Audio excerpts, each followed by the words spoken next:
Penjual kapal Teluk Abang menjelang hari kemerdekaan mulai bermunculan di kawasan kota Palembang, seperti yang terlihat di Jalan Merdeka yang mulai marak memamerkan kapal Teluk Abang. Salah satu penjual Teluk Abang, Musin, yang telah berjualan selama 20 tahun, mengaku setiap tahunnya penjualan kapal Teluk Abang ini mengalami penurunan. Banyak faktor yang menyebabkannya, mulai dari keterbatasan bahan baku yang biasanya menggunakan gabus sekarang berubah menjadi kardus bekas, ditambah dengan perkembangan teknologi sehingga masyarakat banyak lupa dengan mainan musiman ini. Sama Rato. Tuh, apa yang dijual di sini? Kapalan sama helikopter. Kapalan, helikopter. Sehari berapa biasa bawa? Berapa ikut bawa, Pak? Kalau ngawak tuh banyak, 70.000 ikut. Habis?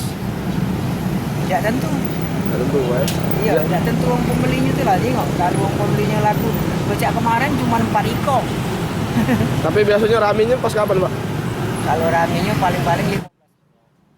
Salah satu pembeli, Rini, mengaku sengaja mencari kapal Teluk Abang ini untuk mainan anaknya, terutama bentuk kapal dan pesawat terbang telah menjadi kebiasaannya setiap tahun mencari mainan ini. Berapa ikut beli? Berdua. Beli dua, Bu, ya. Memang apa pengen ayo beli ke anak ini? Udah ciri khas sih setiap tahun kayak gitu. Pasti selalu beli. Kapal Teluk Abang ini dijual mulai dari Rp25.000 sampai Rp50.000 per unitnya, tergantung bentuk dan ukuran.